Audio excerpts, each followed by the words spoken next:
Bugsy was always very dapper, very well-dressed, very precise, and he had the steeliest blue eyes you ever saw. Benjamin Siegel, better known as Bugsy, was a man with a killer look and a career to match. Rising from the rough streets of New York City to the height of fame and fortune in sunny Southern California, Bugsy became a driving force behind the development of the Las Vegas Strip, using his influence within the Jewish mob. Let's find out more on how Bugsy Siegel became the mob who built the Las Vegas gambling empire. Las Vegas gambling empire. In the gritty streets of Brooklyn, New York, a young Benjamin Siegel, who would later be known as Bugsy, was born into a world of poverty and struggle. Growing up in the early 1900s, Siegel was surrounded by the harsh realities of life, where survival often meant resorting to a life of crime. From an early age, Bugsy showed a rebellious streak and a natural inclination towards the allure of the streets. Ben was not of a disposition to want to go to school and try to get an education and get an ordinary job. Whatever it is he wanted to achieve, that route was much too slow for him. Bugsy quickly fell in with a gang of local toughs, engaging in petty crimes to make ends meet. But it wasn't until the era of Prohibition that Siegel's criminal ambitions truly took flight. Prohibition, the nationwide ban on the sale, production, and transportation of alcohol, created a lucrative black market for bootleggers. Bugsy saw an opportunity to capitalize on this newfound demand and joined forces with a group of Jewish and Italian mobsters, forming what would later be known as the Jewish Mob. Under the guidance of seasoned criminals, Siegel honed his skills and rose through the ranks of the Jewish Mob. His charisma and fearlessness quickly earned him respect and admiration among his peers. He became a key figure in the bootlegging industry, smuggling alcohol from Canada into the United States and distributing it to speakeasies and underground establishments. But Bugsy's ambitions went beyond the illegal liquor trade. He recognized the power and influence that came with organized crime and sought to expand his criminal empire. Benny was a one-man army. That's what they said about him. Benny was fearless. He was a little bit crazy, that's why the name, Bug. Alongside his Jewish mob associates, Bugsy became one of the founders of Murder Inc., a notorious group of hitmen who carried out contract killings for various crime syndicates. Siegel's involvement in Murder Inc. solidified his position as a feared and respected figure within the criminal underworld. He became known for his ruthlessness and willingness to do whatever it took to protect his interests. The streets of New York City trembled at the mere mention of his name. As the 1920s gave way to the 1930s, Siegel's influence continued to grow. He became a prominent figure in the Jewish mob, the Italian-American Mafia, and the Italian-Jewish National Crime Syndicate. His connections and alliances allowed him to expand his criminal activities beyond the streets of Brooklyn. But it wasn't just Siegel's criminal endeavors that set him apart. He possessed a certain charm and magnetism that made him stand out among his peers. With his dashing good looks and charismatic personality, Siegel became one of the first celebrity gangsters. He was often seen rubbing shoulders with Hollywood stars and high society, blurring the lines between the criminal underworld and the glitz and glamour of the entertainment industry. Siegel's rise within the Jewish mob was not without its challenges. Rival factions and internal power struggles threatened to derail his ascent, but Siegel's cunning and strategic thinking allowed him to navigate these treacherous waters, eliminating anyone who posed a threat to his position. As the 1930s drew to a close, Siegel's criminal empire continued to expand. However, his ambitions would soon lead him to the West Coast, where he would leave an indelible mark on the city of dreams, Las Vegas. In the late 1930s, Bugsy Siegel set his sights on the golden shores of California. He saw an opportunity to expand his criminal empire and capitalize on the growing gambling industry. With his charm and connections, Siegel quickly made his mark on the West Coast. Arriving in California, Siegel wasted no time in establishing his presence. He set up illegal gambling operations and betting parlors throughout the state, catering to the desires of those seeking a taste of the forbidden. His establishments became hotspots for high-stakes gambling, attracting both the wealthy and the desperate. Siegel's involvement in the gambling industry allowed him to amass a fortune. He became known for his lavish lifestyle, surrounded by beautiful women, expensive cars, and a seemingly endless supply of money. But behind the glitz and glamour, Siegel was a shrewd businessman, always looking for new opportunities to expand his empire. empire. It was during this time that Siegel became captivated by the potential of a small desert town known as Las Vegas. He recognized that this dusty outpost had the potential to become a gambling and entertainment mecca, a place where dreams could be won or lost in the blink of an eye. Siegel's vision for Las Vegas was grandiose. He saw beyond the barren landscape and envisioned a city of lights filled with luxurious resorts and glamorous casinos. He knew that to turn this dream into a reality, he needed financial backing. Enter the Flamingo Hotel. Siegel saw the potential in this struggling establishment and decided to take control of its destiny. Other than he did accomplish the building of the Flamingo, which was a fantastic job. To get that damn thing built during the war was unbelievable. The Flamingo Hotel, an icon in the Las Vegas landscape, has a colorful history as vibrant as its name suggests. Built by Bugsy and his partners in the 1940s, the Flamingo marked a significant turn in the development of Las Vegas as a renowned resort city. Bugsy's involvement in the construction of the Flamingo Hotel was nothing short of extraordinary. He saw an opportunity to capitalize on the growing gambling industry in Las Vegas and transform it into a luxurious resort destination.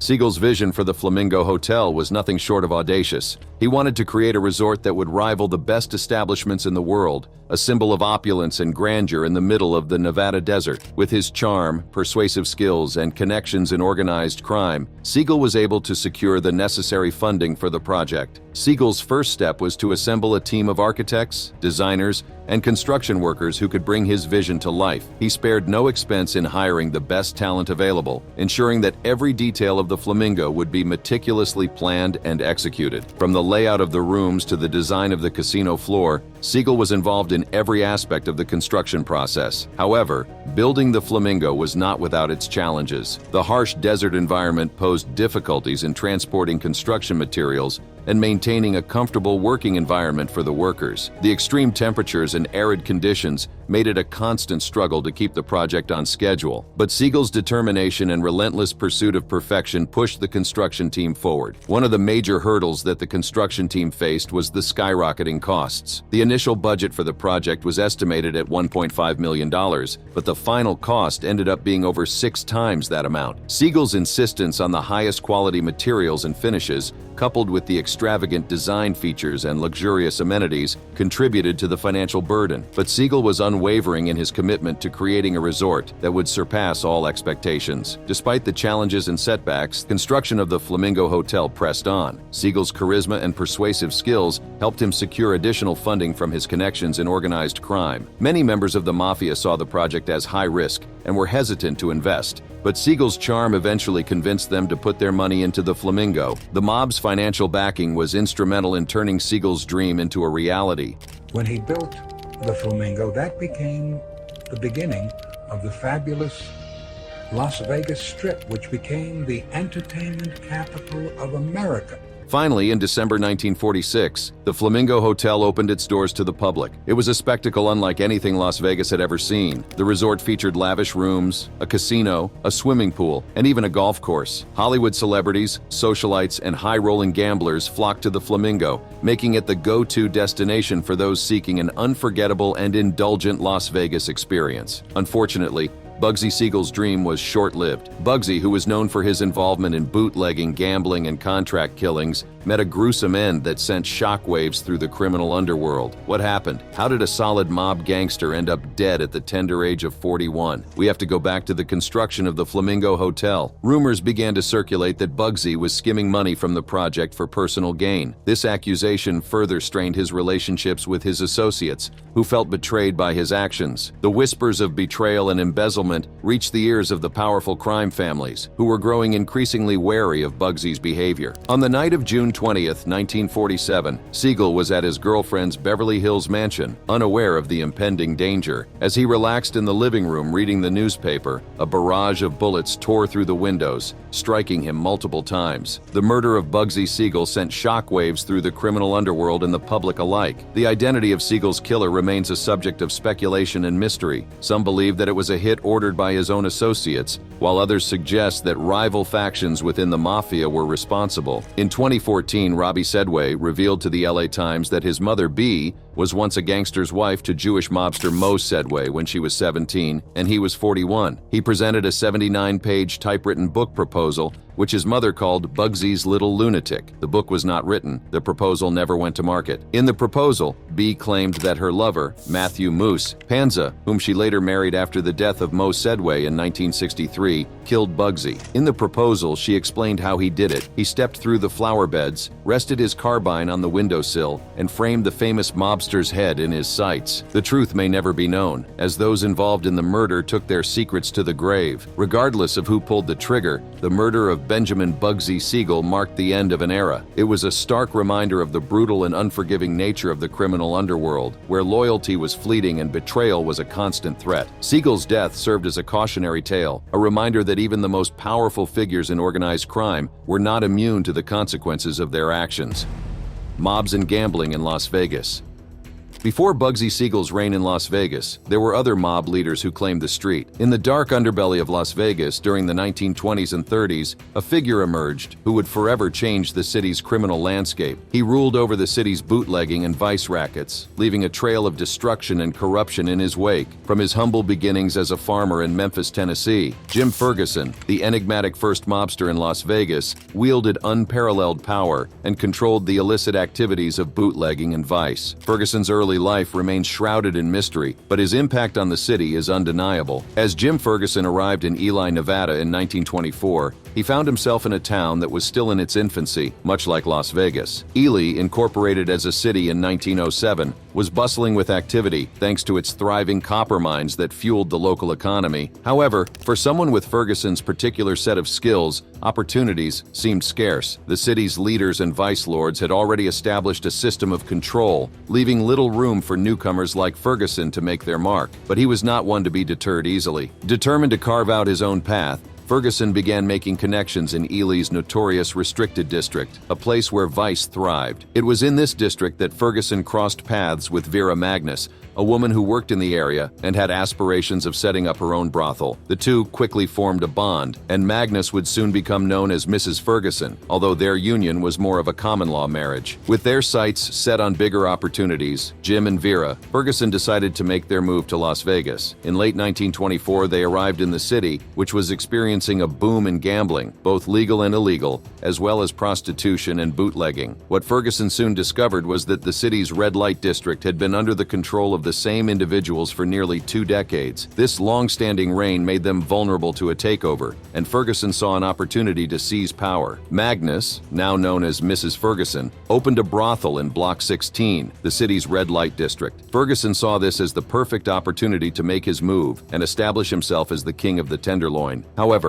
one formidable obstacle stood in Ferguson's way: Al James. For nearly 2 decades, James had been the dominant figure in the local red light industry, owning and operating the Arizona Club, the largest saloon and gambling hall in Las Vegas. Located at the heart of Block 16, the Arizona Club was a symbol of James's power and influence. Rumors of a brewing power struggle in the underworld began to circulate in late May of 1925. The tension reached its boiling point on the night of July 21, 1925, when Ferguson orchestrated a violent takeover of the Arizona Club. The aftermath of the violent brawl resulted in Ferguson's arrest, along with 3 women described as denizens of the district. Charged with assault with a deadly weapon with intent to commit bodily injury, Ferguson faced the consequences of his actions. Despite his resources and the hiring of the best lawyer in town, Artemus W. Ferguson was convicted and sentenced to 4 months in the county jail. Upon his release from jail in early 1926, Ferguson adopted a more discreet approach, but wasted no time in setting up an operation to manufacture and distribute illegal liquor in Las Vegas. Collaborating with Mayor Hesse and Police Chief Lake, Ferguson devised a system of monthly fees and fines that allowed his bootleggers to operate freely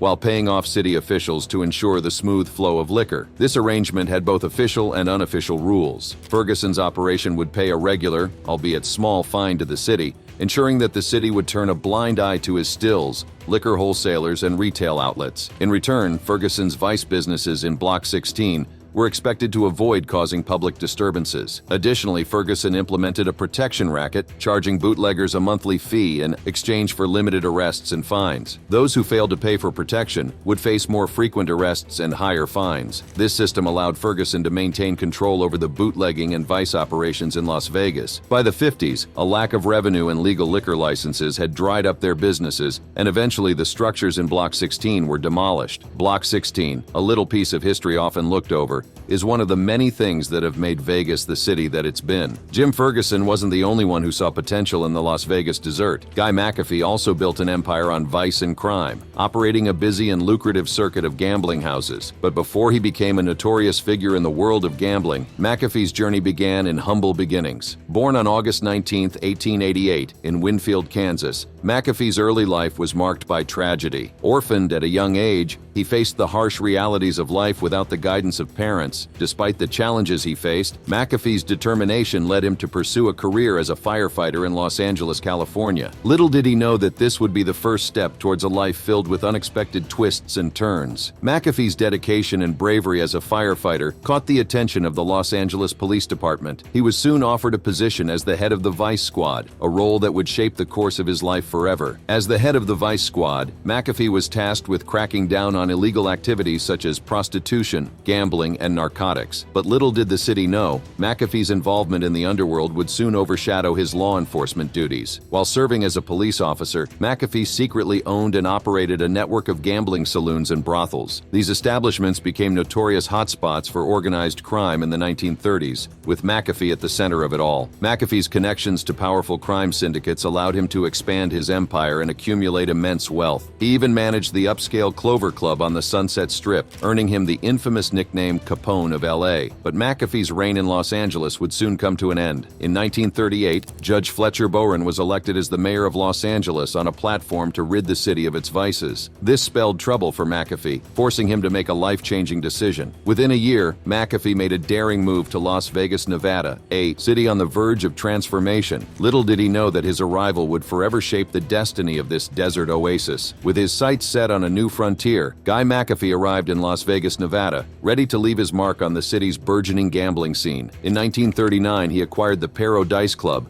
on what would later become the iconic Las Vegas Boulevard. Renaming it the 91 Club, McAfee's vision for a thriving entertainment hub began to take shape. But he didn't stop there. Alongside his partner, Milton B. McAfee, managed the El Rancho, the first major casino resort on the Strip. McAfee's influence and business acumen were undeniable. He co-founded the Pioneer Club in 1942, further solidifying his presence in the growing gambling industry. But his most significant achievement was yet to come. In 1946, McAfee unveiled his crowning achievement, the Golden Nugget. This legendary casino would become a symbol of Las Vegas glamour and extravagance, attracting high rollers and celebrities from around the world. McAfee's leadership as the president of the Golden Nugget from 1952 until his retirement in 1960 solidified his status as a pioneer in the industry. His innovative ideas and relentless pursuit of excellence set the standard for future developments on the Strip. McAfee's entrepreneurial spirit and willingness to take risks played a crucial role in the transformation of Las Vegas from a dusty desert town to the entertainment capital of the world. It was McAfee who first referred to Las Vegas Boulevard as the Las Vegas Strip, drawing inspiration from the famous Sunset Strip in Los Angeles. His vision and determination laid the foundation for the iconic destination we know today. Fairness. In the underworld, a handshake from Meyer Lansky was worth more than the strongest contracts that a battery of lawyers could put together, dotting the I's and crossing the T's with the whereases and the therefores. He was a man whose word was good. While Jim Ferguson and McAfee made the buck by keeping officials happy, this man knew for good money there must be harmony in how it is divided. Every side must win, especially the mob. In the early 20th century, a young boy named Meyer Lansky arrived in America with his family, seeking a better life. Little did they know that this innocent-looking child would grow up to become one of the most notorious figures in American organized crime history. Born in 1902 in Grodno, now part of Belarus, Lansky's journey from humble beginnings to the dark underbelly of the criminal underworld is nothing short of extraordinary. Growing up in the tough streets of New York City, Lansky quickly learned that survival meant adapting to the harsh realities of his surroundings. It was here that he formed a close-knit group of friends, including Charles Lucky Luciano and Benjamin Bugsy Siegel, who would later become his partners in crime. The Prohibition era, which lasted from 1920 to 1933, was a time of great opportunity for those willing to exploit the ban on alcohol. Lansky, with his keen business sense and financial acumen, saw a golden opportunity to make his mark in the criminal underworld. Lansky and his associates quickly established themselves as key players in the bootlegging industry, supplying illegal alcohol to speakeasies across the city. Their operations were meticulously organized, with Lansky's accounting skills ensuring that every penny was accounted for. It was during this time that Lansky earned his infamous nickname, the mob's accountant. His ability to handle money and keep detailed records made him an invaluable asset to the Italian-American mafia, who recognized his talent and welcomed him into their ranks. Lansky's involvement in organized crime expanded beyond bootlegging. He dabbled in various illegal activities, including gambling, extortion, and loan sharking. His reputation as a shrewd businessman and strategist grew, and he became a trusted advisor to some of the most powerful figures in the criminal underworld. But Lansky's ambitions reached far beyond the streets of New York City. He had his sights set on something much bigger, a global empire built on gambling and illicit activities, and he would stop at nothing to achieve his goals. As the Prohibition era came to an end, Lansky's influence and power continued to grow. His involvement in organized crime during this tumultuous period laid the foundation for his future endeavors, setting the stage for the astonishing rise of Meyer Lansky, the mob's accountant. His attention to detail and financial expertise ensured that the money kept flowing, making him one of the wealthiest gangsters in American history. But Lansky's ambitions didn't stop there. He set his sights on the tropical paradise of Cuba, where he formed a close friendship and business relationship with the island's dictator, Fulgencio Batista. Lansky's influence in Cuba was unparalleled. He played a major role in transforming Havana into a gambling haven, attracting high-rolling tourists from around the world. The island became a playground for the rich and famous, with Lansky at the helm of this lucrative enterprise. However, Lansky's success in Cuba would be short-lived. The winds of change were blowing, and the Cuban Revolution in 1959 brought an end to the era of gambling and excess. All the island's hotel casinos were nationalized, and gambling was outlawed, forcing Lansky to abandon his beloved Havana. Lansky's ability to navigate the complex web of organized crime and political connections was unparalleled. He was a master at forging alliances and leveraging his relationships to further his own interests. But behind the glitz and glamour of Lansky's international gambling empire, there was a darker side. His operations were fueled by corruption, violence, and a ruthless pursuit of wealth and power. Despite his involvement in organized crime for nearly 5 decades, Lansky was never found guilty of anything more serious than illegal gambling. Meyer said, look, there's a way I can get out of this by paying a $1,000 fine. So let's pay a fine.